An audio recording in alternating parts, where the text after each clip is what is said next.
Bienvenidos a nuestro podcast, La Biblia en un año, en nuestro espacio Luz que ilumina mi camino. Recordemos que la palabra rema para este año es ejercitándonos para la eternidad. Hoy estamos con el episodio número 72. ¡Wow!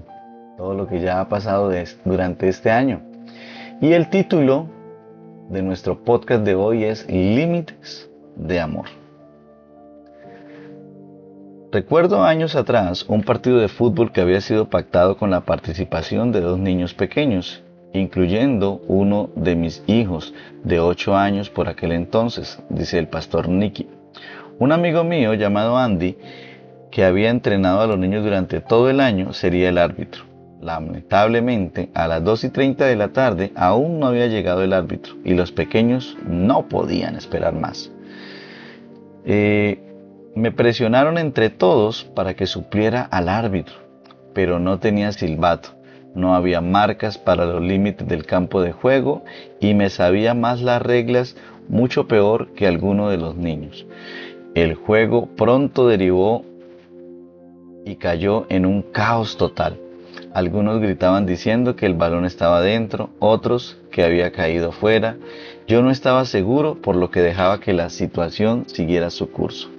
Luego comenzaron las faltas. Algunos gritaban, ¡falta! Otros decían, ¡no, no hay falta! Yo no sabía quién tenía la razón, así que dejé que el juego siguiera. Luego los niños comenzaron a accidentarse. Cuando mi amigo Andy llegó, habían 3 muchachos lesionados en el suelo y todos los demás gritaban, en especial contra mí. Pero en el momento en el que llegó Andy, hizo sonar su silbato, armó los equipos, les dijo dónde estaban los límites y puso las cosas bajo un control absoluto. Los muchachos entonces disfrutaron de un grandioso partido de fútbol. Entonces surge la siguiente pregunta. ¿Los niños eran más libres sin las reglas o realmente eran menos libres sin ellas? Sin ninguna autoridad efectiva podían hacer exactamente lo que quisieran. El resultado fue un caos. Los participantes estaban confundidos, algunos resultaron lesionados. Podemos asegurar que ellos pudieron pasarla mejor, es decir, pudieron disfrutar el juego cuando se pudieron colocar las normas propias del fútbol. Dentro de esos límites, fueron libres para disfrutar de aquel especial juego. Es que las reglas del fútbol no están diseñadas para quitarle diversión al juego. Se pensaron para permitir que el juego pudiera disfrutarse al máximo. Esto podríamos relacionarlo con lo que son las reglas de Dios, aquellos límites que Él tiene para la vida, aquellos límites que han surgido de su amor por ti y por mí. Y quiero decirte que seguir las reglas de Dios es el camino hacia una vida en toda su plenitud. Sus límites no están diseñados para restringir nuestra libertad. Por el contrario, los límites de Dios están puestos para darnos libertad, para que podamos nosotros disfrutar de la vida. De la misma manera que las reglas del fútbol están hechas no para impedir el disfrute del juego, por el contrario, permiten que el juego se disfrute al máximo. Así es, Pastor Nicky Gumbel, tiene toda la razón. Bueno, mis amados, vamos a hacer una lectura hoy. Hoy vamos a leer Proverbios, capítulo 7. Vamos a leer desde el versículo 1 hasta el 5. ¿Sí? Recuerde que estamos leyendo este año la Nueva Traducción Viviente. Más advertencia sobre mujeres inmorales. Hijo mío, sigue mi consejo. Atesora siempre mis mandamientos. Obedece mis mandamientos y vive. Guarda mis instrucciones tal como cuidas tus ojos. Átalas a tus dedos como un recordatorio. Escríbelas en lo profundo de tu corazón. Ama la sabiduría como si fuera tu hermana y haz a la inteligencia un querido miembro de tu familia. Deja que ellas te prevengan de tener una aventura con una mujer inmoral y de escuchar las adulaciones de una mujer promiscua. Así es. Es que la palabra de Dios siempre nos llama la atención, nos previene, porque el adulterio, la promiscuidad sexual aparentemente es gratificante, pero el precio es muy alto. Se queda preso o atrapado o esclavo de la inmoralidad sexual, y salir de ella solo se puede a través de la intervención de Cristo en nuestras vidas. Bueno, mis amados, y es que vamos a leer el primer punto de nuestro podcast de hoy, y es los límites de amor puestos por Dios. Dios no nos invita a seguir sus leyes, Él lo ordena. Entonces son cosas muy diferentes, una invitación a una ordenanza.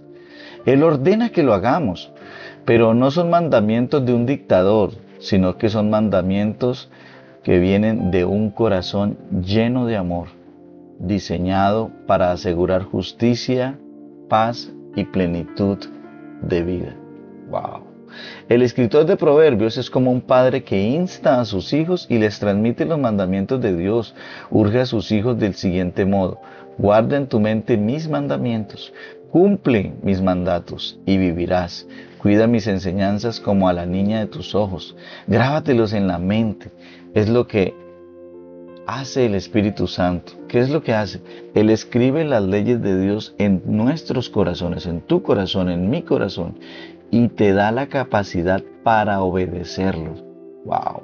Sí, eso lo podemos encontrar en Jeremías capítulo 31, versículos desde el 33 hasta el 34.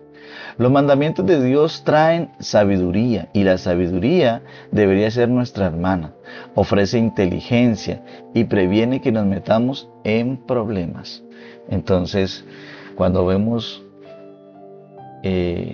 cómo Dios, a través de lo que Él nos ordena que hagamos, lo que Él quiere es que estemos bien, pues es para que estemos con un corazón agradecido. Vamos a orar. Amoroso Espíritu Santo, has escrito tus leyes en mi corazón. Hoy levanto mi oración para pedirte que me ayudes a mantenerme en tus límites y vivir la vida en toda su plenitud. No quiero estar esclavo de la inmoralidad sexual, sea cual sea. No quiero ser esclavo de la pornografía, no quiero ser esclavo de la masturbación, no quiero ser esclavo del adulterio, no quiero ser esclavo, Señor amado, de la promiscuidad sexual, de la fornicación. No quiero ser esclavo de ninguna atadura sexual. Por el contrario, quiero vivir la vida en toda su plenitud. Amén. Bueno, mis amados, vamos a hacer la segunda lectura de hoy y está en San Lucas. Vamos al Nuevo Testamento, al Evangelio según San Lucas. Vamos a estar leyendo hoy el capítulo 1. Vamos a estar leyendo desde el versículo 1 hasta el 25. Recuerda que seguimos leyendo en la Nueva Traducción Viviente. Muchas personas han intentado escribir un relato de los hechos que se han cumplido entre nosotros. Se valieron de los informes que circulan entre nosotros dados por testigos oculares, los primeros discípulos. Después de investigar todo con esmero desde el principio, yo también decidí escribir un relato fiel para ti, muy honorable Teófilo, para que puedas estar seguro de la veracidad de todo lo que te han enseñado. Anuncio del nacimiento de Juan el Bautista. Cuando Herodes era rey en Judea, hubo un sacerdote judío llamado Zacarías. Era miembro del grupo sacerdotal de Abías, y su esposa Elisabet también pertenecía a la familia sacerdotal de Aarón. Zacarías y Elisabet eran justos a los ojos de Dios y cuidadosos en obedecer todos los mandamientos y las ordenanzas del Señor. No tenían hijos porque Elisabet no podía quedar embarazada y los dos eran ya muy ancianos. Cierto día, Zacarías se encontraba sirviendo a Dios en el templo, porque su grupo de sacerdotes estaba de turno esa semana. Como era costumbre entre los sacerdotes, le tocó por sorteo entrar en el santuario del Señor y quemar el incienso. Mientras el incienso se quemaba, una gran multitud estaba afuera orando, y mientras Zacarías estaba en el santuario, se le apareció un ángel del Señor, de pie a la derecha del altar del incienso. Cuando Zacarías lo vio, se alarmó y se llenó de temor. Pero el ángel le dijo: no tengas miedo, Zacarías. Dios ha oído tu oración. Tu esposa Elizabeth te dará un hijo y lo llamarás Juan. Tendrás gozo y alegría, y muchos se alegrarán de su nacimiento, porque él será grande a los ojos del Señor. No deberá beber vino ni ninguna bebida alcohólica, y será lleno del Espíritu Santo aún antes de nacer. Y hará que muchos israelitas vuelvan al Señor su Dios. Será un hombre con el espíritu y el poder de Elías. Preparará a la gente para la venida del Señor, inclinará el corazón de los padres hacia los hijos y hará que los rebeldes acepten la sabiduría de los justos. Zacarías le dijo al ángel: ¿cómo puedo estar seguro de que ocurrirá esto? Ya soy muy anciano y mi esposa también es de edad avanzada. Entonces el ángel dijo: yo soy Gabriel, estoy en la presencia misma de Dios. Fue Él quien me envió a darte esta buena noticia. Pero ahora, como no creíste lo que te dije, te quedarás mudo, sin poder hablar hasta que nazca el niño. Te aseguro que mis palabras se cumplirán a su debido tiempo. Mientras tanto, la gente esperaba a que Zacarías saliera del santuario y se preguntaba por qué tardaba tanto. Cuando por fin salió, no podía hablarles. Entonces, por las señas que hacía y su silencio, se dieron cuenta de que seguramente había tenido una visión en el santuario. Cuando Zacarías terminó su semana de servicio en el templo, regresó a su casa. Poco después, su esposa Elizabeth quedó embarazada y permaneció recluida en su casa durante 5 meses. ¡Qué bondadoso es el Señor!, exclamó ella. Me ha quitado la vergüenza de no tener hijos. ¡Wow! Esta historia llena de alegría mi corazón. Bueno, y esto da como resultado el segundo punto de nuestro podcast de hoy. Y el segundo punto es el ejemplo de otros. Una de las cosas que más me ha ayudado es el ejemplo inspirador de otras personas, dice el pastor Nicky. Y la verdad, también pienso lo mismo. A veces ha sido gente mayor quienes, al igual que Zacarías y Elizabeth, han llevado su vida de forma recta e intachable delante de Dios. Yo quiero nombrar personas como ellas. El pastor Juan Centeno. Me ha parecido una persona que durante el tiempo que él estuvo con vida, sus 80 y pico de años, fue una persona que fue inspirador y a mí me inspiró. Llevó una vida de santidad, llevó una vida recta, llevó una vida intachable delante de los ojos de Dios. Esto es algo muy especial.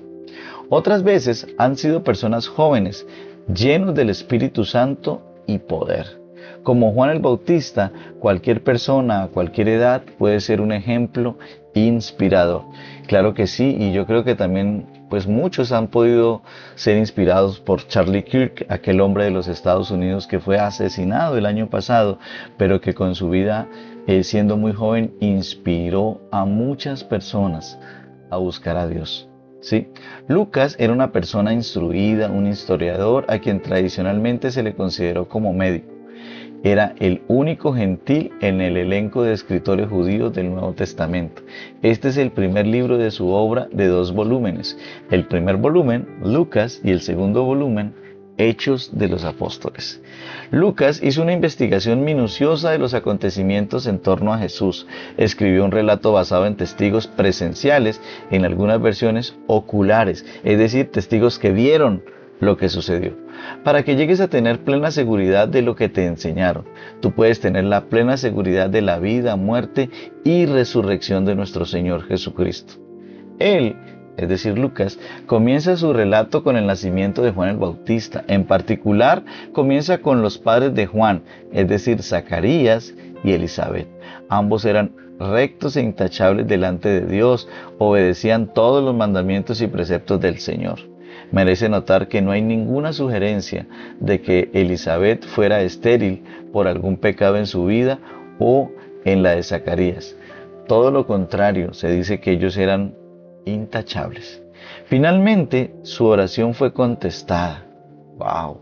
Cuando oramos, Dios oye más de lo que decimos, responde más de lo que pedimos y da más de lo que imaginamos. ¡Wow! ¡Qué frase tan espectacular! En su propio tiempo y en sus propios términos. Esperaron un largo periodo de tiempo hasta que su oración fue contestada. Quiero decirte algo en esta mañana, o en este día, o en esta noche. Si Dios te hace esperar, quiero decirte, estás en buena compañía. O quiero mejorar eso y decir, estás en la mejor de las compañías. Dios concedió su pedido de tener un hijo, quien les trajo alegría y deleite. Le dio a Zacarías una visión de lo que ocurriría. Juan el Bautista fue lleno del Espíritu Santo, aún desde su nacimiento. Él habría de reconciliar a los padres con los hijos y guiar a los desobedientes a la sabiduría de los justos, es decir, a la obediencia. Y es que el deseo de Dios es que el mundo regrese a una forma sabia de vivir y lejos del caos que procede de la desobediencia a sus mandamientos. Dios quiere que vuelvas a Dios. Dios quiere que aquellos familiares por los cuales estás orando, vuelvan a Dios. Ese es el deseo de Dios. Por eso no dejes de orar. Tal vez dirás, llevo 1 año, 2 años, 10 años. Por favor, no dejes de orar por aquellos que se han apartado. No dejes de orar por aquellos que se han ido de los caminos del Señor. Porque el deseo de Dios es que ellos vuelvan. Entonces, cuando tú continúas orando, escúchame bien, empiezas a hacer equipo con Dios, porque Dios quiere que eso suceda y tú intercedes para que eso pase. Por favor, no dejes de hacer equipo con Dios. Jesús es el único que puede hacer que esto sea posible. Juan el Bautista vino a preparar el camino para Jesús. Vamos a hacer una oración. Gracias, Señor, por los ejemplos inspiradores de la Biblia y de la sociedad actual, de aquellos que viven dentro de tus límites. Señor, hoy te ruego por cada familiar nuestro, por cada familiar mío y cada familiar de aquellos que están escuchando este podcast, Señor, que están apartados de Dios, están apartados de ti. Señor Jesús, te pido que ellos por favor vuelvan a ti, Señor. Hoy ruego también por nuestra sociedad y específicamente oro por Colombia, Señor. Mira cómo estamos siendo gobernados por personas que odian tu palabra, con personas que viven en la idolatría, con personas que viven, Señor amado, basando sus vidas en la inmoralidad sexual, Señor. Hoy levanto mi oración en este podcast para que por favor transformes a Colombia, Señor. Restaura los matrimonios. Señor amado, que haya una buena crianza de los hijos. Y hoy te ruego que me llenes de tu Santo Espíritu. Llena a mi esposa, llena a mis hijos, llena a mis nietos, llena a mis generaciones. Llena a mi mamá, Señor, llena a mis hermanos. Llena a la comunidad cristiana La Luz con tu Santo Espíritu, Señor. Amén y amén. Bueno, mis amados, y vamos a hacer la tercera lectura de nuestro podcast de hoy. Y esa es Levíticos. Vamos a estar leyendo el capítulo 26, desde el versículo 14 hasta el 46. Vamos a leer en la Nueva Traducción Viviente. Castigos por la desobediencia.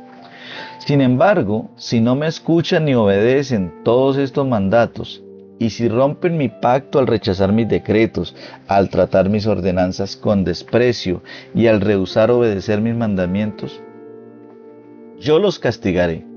Traeré sobre ustedes terrores repentinos, enfermedades debilitantes y altas fiebres que harán que sus ojos fallen y que su vida se consuma poco a poco. Sembrarán sus cosechas en vano porque sus enemigos se las comerán. Me volveré contra ustedes y sus enemigos los derrotarán. Aquellos quienes los odian los gobernarán. Ustedes huirán, aun cuando nadie los esté persiguiendo. Y si a pesar de todo esto todavía me desobedecen, los castigaré 7 veces por sus pecados. Quebrantaré su espíritu orgulloso al hacer que el cielo sea tan rígido como el hierro y la tierra tan dura como el bronce. todo su trabajo será en vano, porque la tierra no dará cosechas y los árboles no producirán fruto. Si aún así permanecen hostiles conmigo y rehúsan obedecerme, aumentaré 7 veces el desastre a causa de sus pecados. Enviaré animales salvajes que los privarán de sus hijos y destruirán su ganado. Ustedes disminuirán en número y sus caminos quedarán desiertos. Y si todavía no aprenden la lección y continúan su hostilidad hacia mí, entonces yo mismo seré hostil con ustedes y los castigaré 7 veces con calamidades por sus pecados. Enviaré ejércitos en su contra que llevarán a cabo la maldición del pacto que violaron. Cuando corran a sus ciudades buscando seguridad, les enviaré una plaga para destruirlos ahí mismo y serán entregados en manos de sus enemigos. Destruiré su provisión de alimentos al punto que 10 mujeres necesitarán un solo horno para preparar el pan de sus familias. Ellas racionarán el alimento por peso y aunque coman, no se saciarán. Si a pesar de esto todavía rehúsan escuchar y aún permanecen hostiles hacia mí, entonces yo descargaré toda mi hostilidad. Yo mismo los castigaré 7 veces por sus pecados. Entonces comerán la carne de sus propios hijos e hijas. Destruiré sus santuarios paganos y derribaré sus lugares de culto. Dejaré que sus cuerpos sin vida estén apilados sobre sus ídolos sin vida y los despreciaré. Haré que sus ciudades queden desoladas y destruiré sus lugares de culto pagano. No me agradaré de sus ofrendas, las cuales deberían ser un aroma agradable para mí. Yo mismo devastaré su tierra, y los enemigos que vengan a apoderarse de ella quedarán horrorizados de lo que verán. Los dispersaré entre las naciones, y sacaré mi espada contra ustedes. Sus ciudades quedarán en ruinas y su tierra desolada. Entonces, cuando quede desolada, mientras estén desterrados en la tierra de sus enemigos, al fin la tierra gozará de los años de descanso que le fueron negados. Por fin descansará y gozará de los años de descanso que perdió. Todo el tiempo que la tierra permanezca en ruinas, gozará del descanso que nunca le permitieron tener cada 7º año que vivieron en ella. En cuanto a aquellos de ustedes que sobrevivan, los desmoralizaré en la tierra de sus enemigos. Vivirán en tanto temor que el sonido de una hoja llevada por el viento los hará huir. Correrán como si huyeran de una espada y caerán cuando nadie los persiga. Aunque nadie vaya tras de ustedes, tropezarán unos con otros como si huyeran de una espada. No tendrán fuerza para hacerle frente a sus enemigos. Morirán en las naciones extranjeras y serán devorados en la tierra de sus enemigos. Aquellos de ustedes que sobrevivan se consumirán en las tierras de sus enemigos a causa de sus pecados y de los pecados de sus antepasados. Sin embargo, al fin mi pueblo confesará sus pecados y los pecados de sus antepasados por traicionarme y por ser hostiles hacia mí, cuando yo haga que su hostilidad se vuelva contra ellos y los lleve a la tierra de sus enemigos. Entonces, por fin su obstinado corazón será humillado y pagarán por sus pecados. Entonces me acordaré de mi pacto con Jacob, de mi pacto con Isaac y de mi pacto con Abraham. Y me acordaré de la tierra, pues la tierra tendrá que ser abandonada para que goce de sus años de descanso, mientras quede desolada.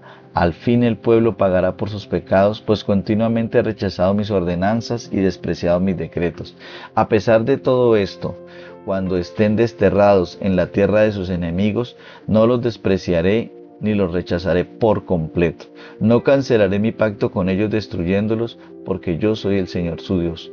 Por amor a ellos me acordaré de mi antiguo pacto con sus antepasados, a quienes saqué de la tierra de Egipto a los ojos de todas las naciones para ser su Dios. Yo soy el Señor. Estos son los decretos, las ordenanzas y las instrucciones que el Señor dio por medio de Moisés en el monte Sinaí como evidencia de la relación entre Él y los israelitas. Wow. Bueno, ahora vamos a leer Levítico 27. Recuerda que estamos en la Nueva Traducción Viviente. Rescate de las ofrendas ofrecidas al Señor. El Señor le dijo a Moisés: da las siguientes instrucciones al pueblo de Israel. Si uno de ustedes hace un voto especial para dedicar a alguien al Señor mediante el pago del valor de esa persona, esta es la escalada de valores que emplearán. Un hombre de entre 20 y 60 años tendrá el valor de 50 ciclos de plata según el ciclo del santuario. Una mujer de esa edad tendrá el valor de 30 ciclos de plata. Un joven entre 5 y 20 años tendrá el valor de 20 ciclos de plata. Una joven de esa edad, 10 ciclos de plata. Un niño de entre un mes de edad y 5 años tendrá el valor de 5 ciclos de plata. Una niña de esa edad, 3 ciclos de plata. Un hombre de más de 60 años tendrá el valor de 15 ciclos de plata. Una mujer de esa edad, 10 ciclos de plata. Si deseas hacer esa clase de voto, pero no te alcanza para pagar la cantidad requerida, lleva a la persona al sacerdote. Él determinará la cantidad que debes pagar de acuerdo a tus posibilidades. Si el voto implica dar un animal aceptable como ofrenda al Señor, toda ofrenda al Señor será considerada santa. No se te permite cambiarlo o sustituirlo por otro animal, ya sea un animal bueno por uno malo o uno malo por uno bueno. Pero si cambias un animal por otro, entonces tanto el primer animal como el sustituto se considerarán santos. Si tu voto tiene que ver con un animal impuro, uno que no es aceptable como ofrenda al Señor, tendrás que llevarle el animal al sacerdote. Él fijará el valor y su evaluación será definitiva, ya sea alta o baja. Si deseas recuperar el animal, tendrás que pagar el valor fijado por el sacerdote más un 20%. Si alguien dedica una casa al Señor, el sacerdote irá para valorarla. El cálculo del sacerdote será definitivo, ya sea alto o bajo. Si la persona que dedicó la casa quiere volver a comprarla, tendrá que pagar el valor fijado por el sacerdote más un 20%. Entonces la casa volverá a ser suya. Si alguno le dedica al Señor una porción de su propiedad familiar, el valor será determinado de acuerdo con la cantidad de semilla que se necesita para sembrarla. 50 ciclos de plata para un campo sembrado con 5 canastas de semilla de cebada. Si se dedica el campo al Señor en el año del jubileo, entonces será aceptable la valoración total. Pero si se dedica el campo después del año del jubileo, el sacerdote hará el cálculo del valor del terreno en proporción con el número de años que falte para el siguiente año de jubileo. Su valor calculado se reduce cada año. Si la persona que dedicó el campo desea volver a comprarlo, tendrá que pagar el valor fijado por el sacerdote más un 20%. Entonces el campo volverá a ser suyo legalmente. Pero si no desea volver a comprarlo y el campo se vende a otro, ya no se podrá recuperar. Cuando el campo quede libre en el año del jubileo, este será santo, un campo especialmente apartado para el Señor, y llegará a ser propiedad de los sacerdotes. Si alguien le dedica al Señor algún campo que haya comprado, pero no es parte de su propiedad familiar, el sacerdote establecerá su valor basado en el número de años que falten hasta el siguiente año del jubileo. Ese mismo día tendrán que dar el valor del campo como un donativo sagrado al Señor. En el año del jubileo, el campo tendrá que ser devuelto al que lo vendió, la persona que lo heredó, como una propiedad familiar. Todos los pagos se harán calculados según el peso del ciclo del santuario, que equivale a 20 geras. No se te permite dedicarle al Señor el primogénito de los animales, porque la primer cría del ganado, de las ovejas, de las cabras, ya le pertenece al Señor. Sin embargo, podrás volver a comprar el primogénito de un animal ceremonialmente impuro al pagar el valor establecido por el sacerdote más un 20%. Si no lo vuelves a comprar, el sacerdote lo venderá por el precio establecido. No obstante, todo lo que se haya apartado especialmente para el Señor, ya sea una persona, un animal o una propiedad familiar, nunca deberá ser vendido ni rescatado. Todo lo que se consagre de esta manera ha sido apartado como santo y le pertenece al Señor. Ninguna persona apartada especialmente para destrucción podrá ser rescatada. Esa persona será ejecutada. La 10ª parte de los productos de la tierra, ya sea grano de los campos o fruto de los árboles, le pertenece al Señor y debe ser apartada. Es santa para el Señor. Si desea volver a comprar esa 10ª parte del grano o de la fruta que pertenece al Señor, tendrás que pagar su valor más un 20%. Cuenta uno cada 10 animales de tus manadas y rebaños. Sepáralo, es santo para el Señor. No podrá ser exigente entre animales buenos y malos, y no podrás sustituir uno por otro. Pero si intercambias un animal por otro, tanto el primer animal como el sustituto serán considerados santos, y no podrás comprarlos de nuevo. Estos son los mandamientos que el Señor dio por medio de Moisés a los israelitas en el monte Sinaí. ¡Wow! ¡Qué bendición! Bueno, y la lectura de Levíticos da como resultado el tercer punto de nuestro podcast de hoy. Y este tercer punto es la bendición de los límites. Dios te ama. No quieres que sufras daños, ni que te compliques tu vida, ni que tampoco le compliques la vida a los demás. Esa es la razón por la que te ofrece su manual de instrucciones y advierte sobre los peligros de vivir fuera de sus límites de amor.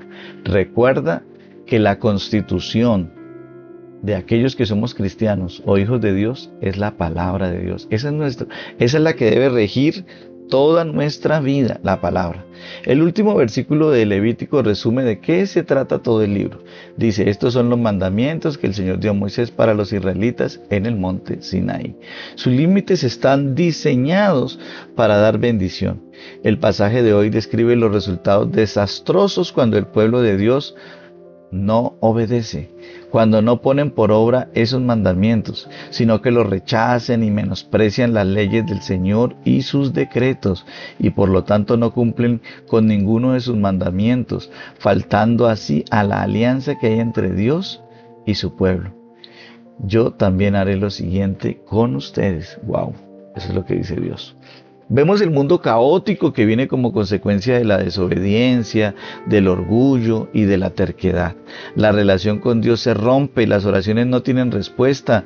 Dios dice, endureceré el cielo como el hierro y la tierra como el bronce. La desobediencia es fatigosa, eso agotará tus fuerzas. Sin importar el éxito que tengas a nivel material, no alcanzará para lograr que tengas satisfacción en tu vida. La Biblia dice, comerán pero no se saciarán.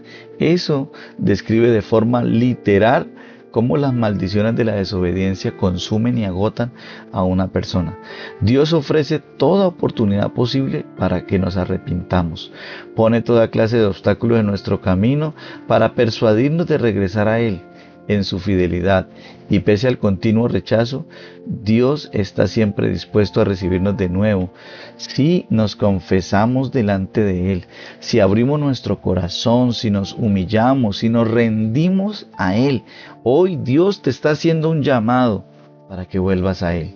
Todo esto apunta hacia Jesús. Lo triste de estos mandamientos es que nadie es capaz de guardarlos, haciendo referencia a todo lo que está diciendo en Levítico. Es evidente en estos versículos que Dios sabe que la gente los quebrantará y traerá sobre sí misma todas estas maldiciones, pero ese no es el final de la historia. ¿Por qué? Porque Dios promete que aún entonces obrará para salvar y redimir a su pueblo. En esa última instancia, Dios hizo eso al llevar las maldiciones de la ley sobre su propio Hijo, sobre Jesús. Cuando Jesús murió en la cruz del Calvario, llevó todas esas maldiciones, ¿sí? Por lo tanto, tú y yo podemos acercarnos a Jesús en este momento, pedirle perdón, reconocer nuestros pecados y pedir su ayuda, ¿sí? Entonces, es algo bien especial lo que hoy podemos ver. Al ver el trasfondo de esto podemos entender lo increíble que es la cruz y cuánto cargó Jesús sobre sí mismo al volverse una maldición por nosotros, así como también distinguir la extraordinaria bendición que significa ser justificados por la fe y recibir la promesa del Espíritu Santo, como lo dice en Gálatas capítulo 3 versículos del 10 al 14. Y es que el Espíritu de Dios nos transforma al escribir sus límites en las tablas de nuestro corazón. Como dice el apóstol Pablo, vivan por el Espíritu y no seguirán los deseos de la naturaleza pecaminosa. Y es que el Espíritu de Dios produce dentro de nosotros el fruto del amor, la alegría, la paz, la paciencia y mucho más. Eso lo podemos ver ahí en Efesios, en el versículo 22, Gálatas 5:22. Los límites fueron dados por su amor. Jesús resume los mandamientos: ama al Señor tu Dios con todo tu corazón y ama a tu prójimo como a ti mismo. Eso lo podemos ver ahí en Mateo capítulo 22 del versículo 37 hasta el 40. Nosotros amamos a Dios porque Él nos amó primero. Eso también lo podemos ver en 1 de Juan 4:19. En amor O sea, por amor, Jesús murió por ti y ahora te da tu Santo Espíritu a fin de capacitarte para seguir sus mandamientos al llevar una vida de amor y una vida de santidad. No estás solo, estás con el mejor. Vamos a orar. Señor, gracias porque a través de tu Santo Espíritu, a través de que Jesús murió en la cruz del Calvario, tú perdonas mis fallas en cuanto a mantenerme dentro de tus límites. Gracias porque tú me das a través de tu Santo Espíritu la fuerza y la capacidad para ayudarme a guardar tus mandamientos, llevar una vida de amor y de santidad. Amén. Bueno, y la pastora Pippa Gamble hace el siguiente comentario, ¿sí? Ella lo basa en Lucas capítulo 1, versículo 13. El ángel le dijo: ha sido escuchada tu oración. Zacarías debe haber estado orando durante décadas para tener un hijo y probablemente se había rendido hacía mucho tiempo en cuanto a esa oración particular. Y es alentador saber que Dios nos oye, aunque parezca no responder. El tiempo de Dios era perfecto para el nacimiento de Juan. Nosotros no siempre somos capaces de ver el cuadro completo. Tienes toda la razón, pastora Pippa Gamble. Bueno, mis amados, recuerden que este devocional es escrito por el pastor Nicky Gamble de la iglesia HTB en Londres, Inglaterra. Y la voz de este podcast es de su amigo y servidor Luis Alfonso González. Bendiciones.